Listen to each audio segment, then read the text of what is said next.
Et yo tout le monde, c'est quoi notre première vidéo sur la chronologie et l'histoire de Inazuma Eleven. Donc c'est-à-dire de la saison 1 jusqu'à Orion en passant par Go. Donc c'est parti. Juste avant de commencer cette vidéo m'aura demandé beaucoup de temps d'écriture et de revisionnage à aimer, surtout de Inazuma Eleven Go. Donc s'il vous plaît, abonnez-vous. Et un dernier truc, cette vidéo n'a pas réellement besoin d'être regardée, donc vous pouvez faire quelque chose à côté. Je vous demande juste de rester focus sur ma voix, comme ça vous allez bien comprendre l'histoire de Inazuma Eleven. Donc c'est parti. Pour commencer, une première question. Qu'est-ce que c'est Inazuma Eleven? J'espère que la plupart d'entre vous connaissent ces jeux, manga et même animés du coup. Donc aujourd'hui on va parler de l'anime vu que certains jeux sont jamais sortis en Europe comme Inazuma Eleven Galaxy Big Bang. Et que le manga est nul parce qu'il n'est pas du tout développé. Donc Inazuma Eleven, c'est un anime dans lequel des collégiens participent à des matchs de football complètement barrés. C'est un match, c'est juste n'importe quoi. Mais pour l'histoire, on suit Mark Evans. Donc oui, j'utilise des prénoms français jusqu'à Ares Notenbin. Donc du coup, on suit Mark qui souhaite créer un club de football sauf qu'il n'y a pas assez de joueurs. Mais au bout d'un seul épisode, de 22 minutes, il réussit à obtenir 11 joueurs. Donc il réquisitionne 11 joueurs et du coup il crée l'équipe de Raymond qui va affronter la meilleure équipe du pays en match amical. C'est la Royal Academy ou la Teikoku Gakuen si vous préférez vraiment les prénoms japonais. Mais l'équipe va perdre 20-0. Mais à l'arrivée d'un joueur du nom de Axel Blaze va renverser le match et marquer un but à la Royal Academy. Donc du coup ça fait 20-1. Et Ju Sharp, le capitaine de la Royal Academy, va déclarer forfait de son plein gré. Et c'est maintenant que l'histoire commence vraiment, puisque la fille du directeur de l'école, Nelly Raymond, va leur laisser une chance de participer au football frontière. Et du coup, le football frontière, c'est une compétition pour définir la meilleure équipe du pays. Et c'était le rêve du grand-père de Mark, sauf qu'il n'a pas réussi, vu qu'il est mort. Donc Raymond s'approprie ce rêve. Ils vont participer au football frontière, et après de multiples matchs gagnés, ils vont rêver contre la Royal Academy, et même à gagner le match contre la Royal Academy une seconde fois. Mais là, c'est une vraie victoire. Parce que la Royal Academy ne va pas déclarer forfait. Et encore quelques matchs plus tard, que Raymond vont bien évidemment réussir, il y a la Royal Academy qui fait un match contre un collège inconnu au bataillon. Et la Royal Academy perdra. Et Jude, il est dégoûté d'avoir perdu, il a vraiment le seum. Donc il décide de rejoindre le collège Raymond en plein milieu de football frontière, comme si c'était ok. Et mais du coup, ils vont faire encore quelques matchs. Et ils vont arriver contre le match de Zeus. Et ils vont le gagner. Non sans mal, parce que les joueurs de l'équipe de Zeus se droguent. Ils utilisent le nectar des dieux. Mais passons encore une fois. C'est n'importe quoi. Mais le match Zeus versus Raymond est quand même rempli du pouvoir de l'amitié qui aidera vachement Raymond. Vu qu'il marque 4 buts en 5 minutes. Il marque 4 buts en 5 minutes. C'est incroyable. C'est la fin de la saison 1. J'espère que vous avez suivi parce que c'est loin d'être fini. Je l'ai résumé en même pas 5 minutes. C'était compliqué. J'ai loupé plein de trucs. Mais on commence à la saison 2. Donc voilà, c'est un petit schéma explicatif pour la chronologie entre la saison 1 et la saison 2. Maintenant, passe à la saison 2. Et ça commence par quoi? En rentrant au collège Raymond, l'équipe voit le collège détruit par des extraterrestres se nommant l'Académie Alius. Et j'ai une question. Pourquoi s'attaquer au Japon? Pour en quelque sorte éradiquer le foot. Le Japon il n'est pas connu pour le foot, c'est pas un sport très populaire comme par rapport au baseball. Mais du coup je comprends pas leur motivation d'attaquer le Japon, c'est bizarre.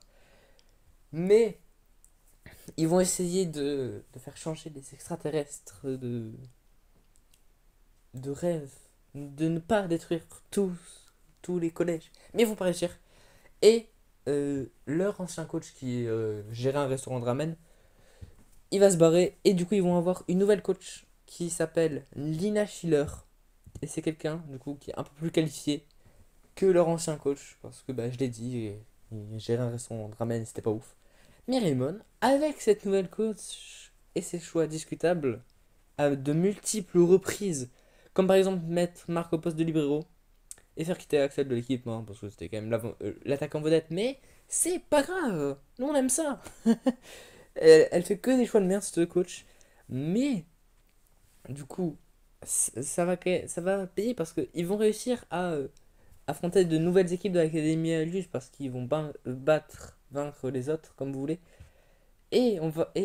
Cette saison va nous faire découvrir de personnages tellement mémorables comme Sean ou encore des fraudes, j'ai nommé Darren et Sue.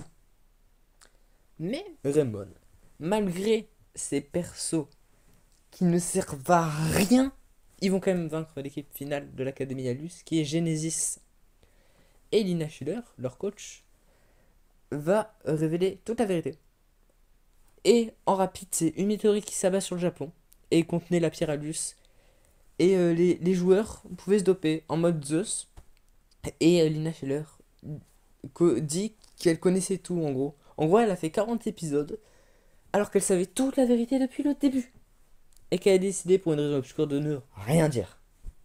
Et pour conclure cette saison en beauté, Raymond devra faire face à un dernier défi, les Empereurs Noirs, dirigé par l'inutile Godric Wild. Vous savez là, le mec qui reste avec Astram Schiller là. Et ils vont réussir à vaincre, parce que vraiment ils se dopaient encore à l'Académie Alus, mais ça a quand même marché. Ça a quand même marché. Je sais pas comment ils ont fait, mais ça a marché. Sûrement le pouvoir de l'amitié.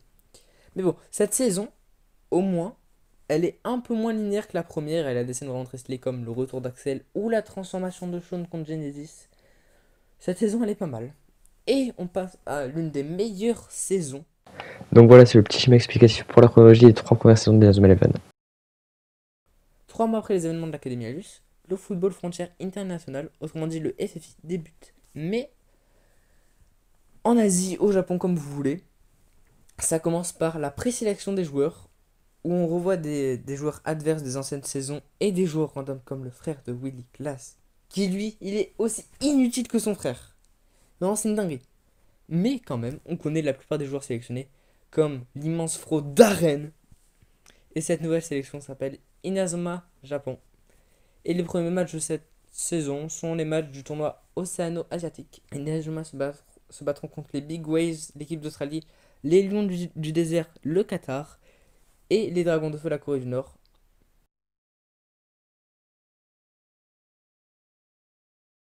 Du coup, je vous ai fait un petit schéma, j'espère que c'est plus clair maintenant.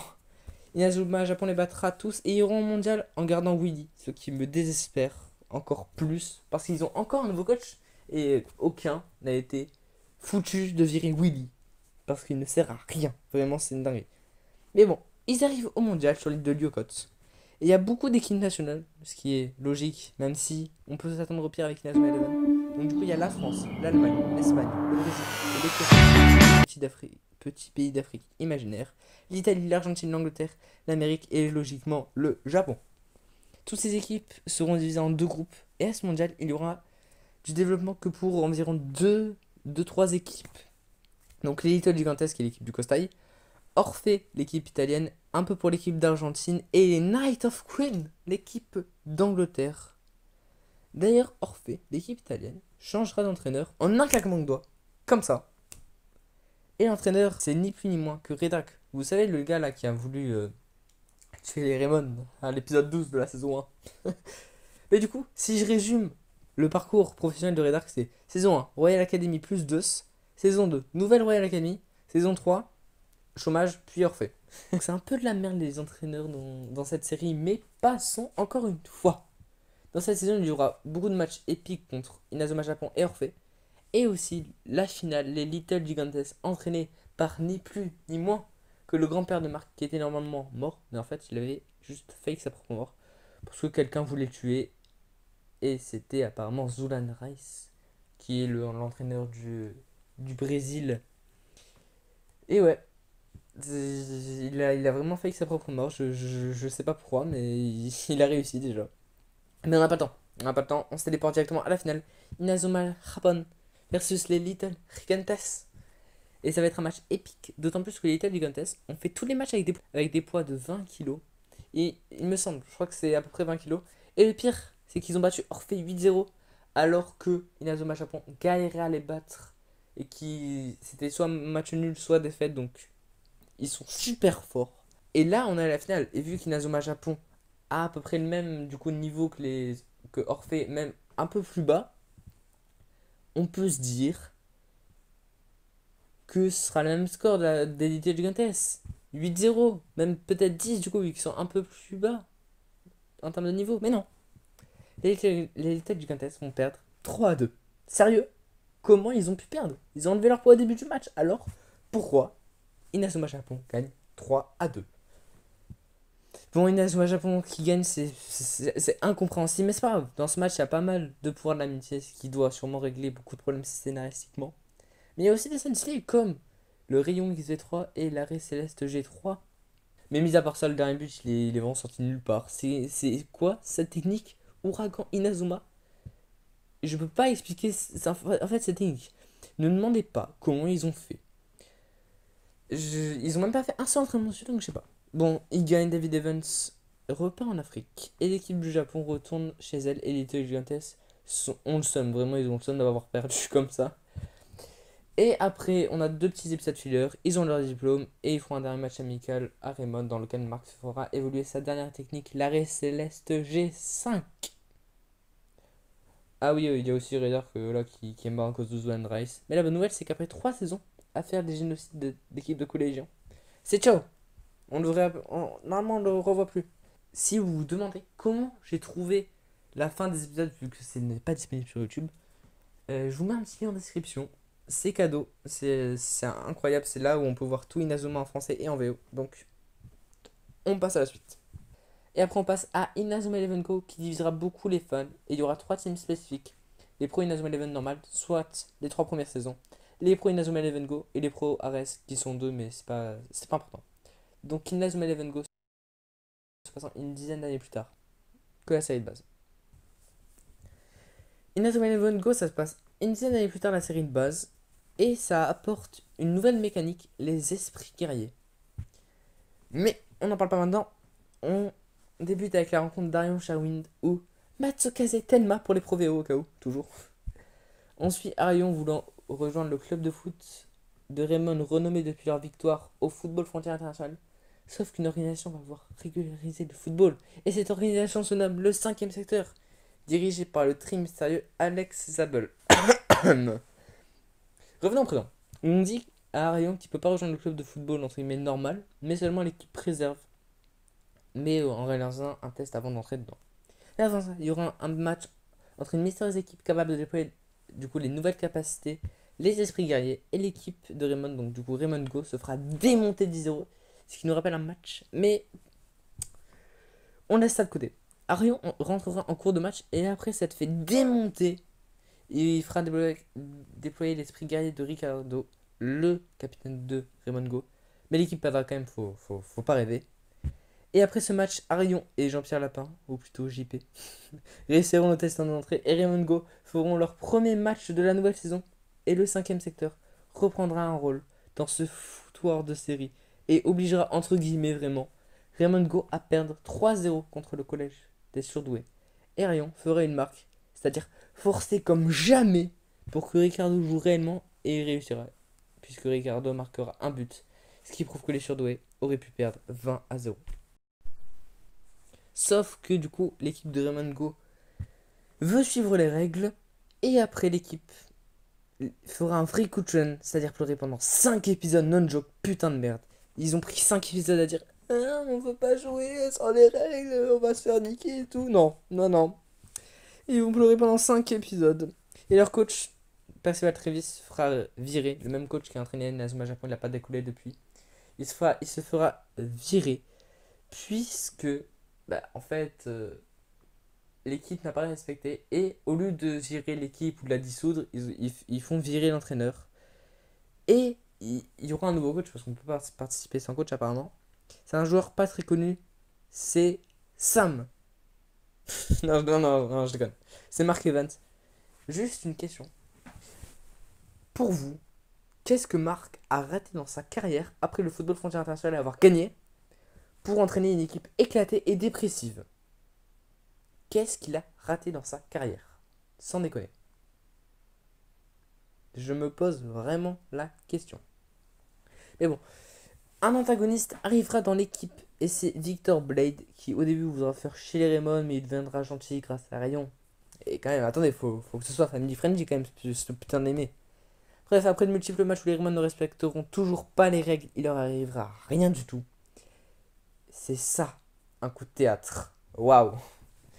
Il y a vraiment zéro conséquence dans cette série. Mais quelques personnes essaieront de faire la résistance. Mais c'est des personnes qui veulent que le football ne soit pas régulé, quand même, faut le préciser. Et après de nombreux matchs dans des stades toujours plus improbables comme des flippers ou des matchs qui font sortir des tornades ou des matchs, enfin des stades où tu glisses, c'est bizarre. On se téléporte à la finale contre l'Alliance du Dragon entraîné par le très mystérieux Alex Zabel qui est nul autre que Axel Blaze et personne franchement pouvait le savoir. Du coup, il y a la résistance qui est contre Axel Blaze. C'est composé de Inman, Travis, Jude et David. Pas David Evans, hein, juste je dis au cas où. Et Marc. Du coup, ils font la résistance. Et leur résistance gagnera. Et Inman sera le nouveau boss du 5ème secteur. Et le dissoudra.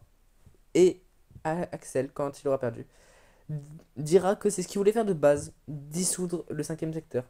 Mais du coup, pourquoi il l'a pas fait avant? Je sais pas, mais bon, Raymond Go a gagné, c'est génial. Et on passe à la dernière série intéressante, enfin la dernière bonne série si vous préférez. Et c'est Inazuma Eleven Go Chrono Stone. Et c'est aussi un grand n'importe quoi cette série. Tout commence durant les vacances d'été d'Arion à Okinawa. Il apprend le football à des jeunes, mais une fois de retour à Yaman, plus personne ne le connaît. Et aussi plus personne ne connaît le football. Et tout ça va être démystifié par un homme, se prénommant Alpha. Cet homme apparaît devant Arion et essaye de le faire oublier son amour pour le football, parce qu'il veut effacer le football de toute l'humanité en déviant. Et du coup, il veut faire effacer le football en passant déjà par Arion. Donc, c'est-à-dire, vraiment, soyez accrochés à ce que je veux dire parce que c'est vraiment compliqué. En gros, Alpha, il téléporte Arion au début de sa vie quand il essaye de sauver un chien qui est dans des planches. Et en gros, il sauve le chien, sauf qu'il y a des planches qui lui tombent dessus. Et il y a un mec en capuchonné qui ressemble à Axel, qui est Axel en fait, qui tire un ballon pour dévier les planches et pour que Arion reste en vie. Sauf que du coup, Alpha il dévie le ballon d'Axel, mais il se rate parce qu'il y a un autre enfant du futur qui s'appelle Faye qui lui-même dévie le ballon d'Alpha, qui lui-même devait dévier le ballon d'Axel. C'est ce moment, je vous l'ai dit, c'est un putain de bordel à expliquer. Et du coup, Alpha, parce qu'il est pas très content, il défie Faye dans un match de foot, ce qui est vraiment illogique, parce qu'il veut effacer le foot, mais il fait quand même, un match de foot pour effacer le football de l'humanité. C'est pas grave, passons. On est au match. Les Sherwind, donc c'est une équipe composée de duplicants créés par Faye. Le protocole Omega 1.0, comme ça c'est du 11v11. Et du coup, un match, ça requiert un arbitre, logique pour jouer. Et c'est un mec qui sera téléporté, donc c'est un mec random. C'est un gérant d'un restaurant qui servira d'arbitre de l'épisode 1, l'épisode 51, soit toute la saison de Inazuma Eleven Go Chrono Zone.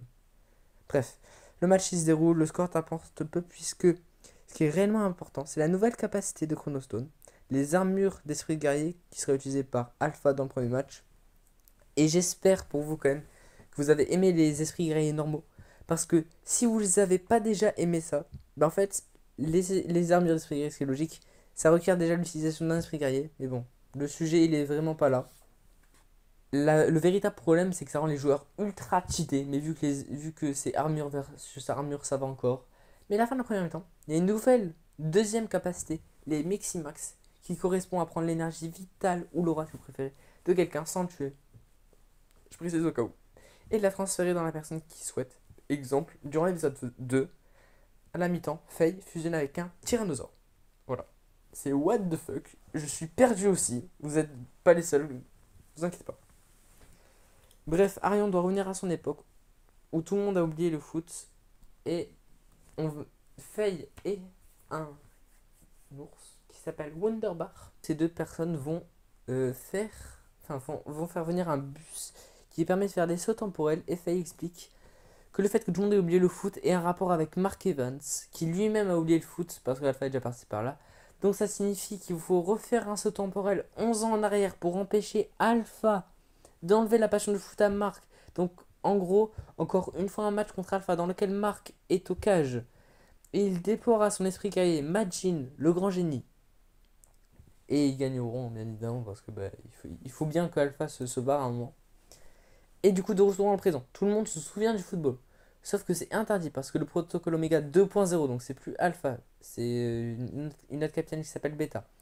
Et du coup, le protocole Omega 2.0 a blessé gravement des joueurs américains lors d'un match officiel Japon versus Amérique.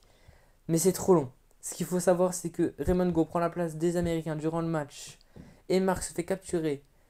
Et après, on a dit qu'il y a un cahier qui sert pour créer l'équipe ultime pour vaincre le protocole Omega 2.0. Donc du coup ça veut dire saut temporel en 2200 et quelques pour trouver le cahier. Donc séquence Metal Gear Solid, donc une petite infiltration. Et le cahier en poche, ils se rendent compte que le cahier a été écrit par David Evans. Donc retourne en arrière puisque personne ne peut lire le cahier pour aller voir David Evans. Et après l'insistance incroyable de Jude comme Mark et Arion, il voudra bien aider les Raymond, sauf qu'il se fera transformer en Pierre Chronoston après un match contre le protocole Omega 2.0. C'est une galère encore à expliquer. Et du coup, euh, le protocole Omega 2.0 ne va pas prendre la Pierre Chronoston dans laquelle est enfermé David. Mais donc du coup, même en Pierre Chronoston, la personne peut quand même parler. Donc David aidera les Raymond à former l'équipe ultime, puisque c'est le but du livre. Et toute l'équipe devra aller à différentes époques, soit Nobunaga, donc le Japon féodal, Jeanne d'Arc, le Moyen-Âge, donc du coup la guerre de 100 ans si vous préférez, ou encore des époques jamais réelles, comme le roi Arthur, je comprends toujours pas. Et du coup, toutes ces personnalités feront l'objet d'un Miximax avec une personne de l'équipe, pour du coup former l'équipe ultime, bien évidemment. Et il y aura aussi une joueuse assez mystérieuse qui rejoindra l'équipe, et cette joueuse, c'est Golgi. Une défenseuse de très bonne humeur, j'ai jamais vu une personne de si bonne humeur dans ma vie, même dans les animés. Elle fera un Miximax avec un dragon à l'époque du roi Arthur, sérieux? Mais c'est une dinguerie à expliquer, c'est tellement compliqué. Bon, il y a beaucoup de Miximax qui sont faits. Et après de multiples matchs contre Zanark Domination, l'équipe Excellence et un voyage à l'époque du cri glacé où il y a un humain, bizarre, encore une fois. Mais vers la fin de la saison, on découvre que dans le futur, il y a Eldorado, qui est à l'origine du protocole Omega 1, 2 et 3.0, et aussi l'équipe Excellence que j'ai un peu skip, j'avoue, c'était à l'époque du Crétacé, j'avais un peu la flemme. Mais dites-moi si vous voulez une vidéo spécifique sur une des saisons, mettez-moi dans les commentaires, comme du coup la saison 1, 2 ou 3, Go, normal, Go Chronostone ou la suite. Bref, après ce tout petit aparté, Eldorado n'est pas vraiment méchant, et les vrais méchants sont la New Gen, qui sont des humains boostés vraiment à fond quoi. Mais ils meurent prématurément vers l'âge de 20 ans. Mais pour compenser ça, ils détruisent tout le monde qui ne se plie pas à leur volonté. Et cette New Gen, Faye en fait réellement partie. Et il y a aussi un boss, parce que Faye n'est quand même pas le boss. Il y a le boss qui s'appelle Simeon, qui est du coup le grand méchant de la saison. Et du coup, il y aura 3 matchs avec pas mal d'embrouilles. Parce que, en fait, ce qui se passe, c'est qu'ils ont dit ok, on prend tous les capitaines plus les joueurs de l'équipe ultime et on fait des matchs. Bizarre. Mais encore pas son. Donc, du coup, il y a pas mal d'embrouilles. Et dans le deuxième match, Faye trahira son équipe en se rappelant de son véritable camp. Et après un match sans Faye, on apprendra que le mécène X, qui s'occupe bien de Faye, on apprend que le mécène X, c'est son père. Waouh! Et que Goldie, c'est sa mère qui est morte à la naissance de Faye. Mais pas son. Il y a trop de trucs incohérents que je peux pas expliquer, sinon la vidéo durera trop de temps en fait. Après de multiples matchs et de tricheries par Simeon, les gentils entre guillemets gagneront et Faye repassera du bon côté. Et au final, Simeon reviendra à la raison. Et Arion et les autres rentreront à leur époque. On aura dans le jeu une scène post-crédit juste très émouvante entre Faye et Goldie. Je vous la mets.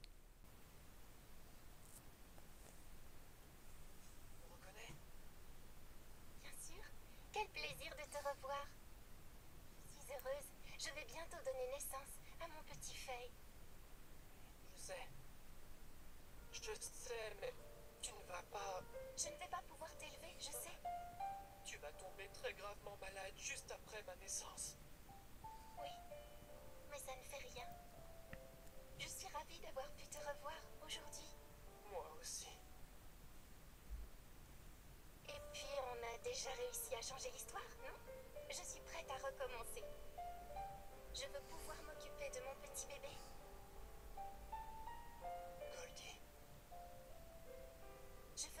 changer le cours des choses. Fais-moi confiance.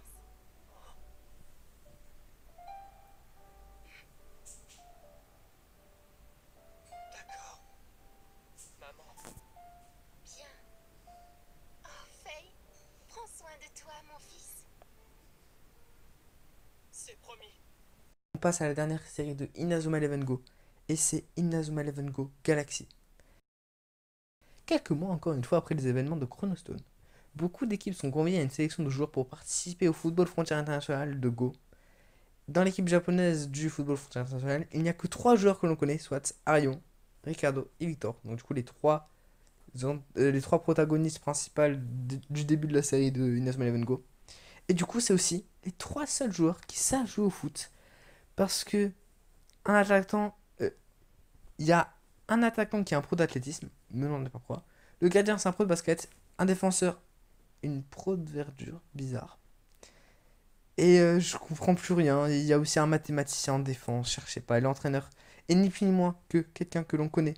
Je vous laisse faire votre choix. Alors, je cite, 2 points, ouvrez les guillemets, il y a réponse A, Marc, réponse B, Jude, quelqu'un qu'on a très très peu vu durant les 6 premières saisons, ou alors Redark.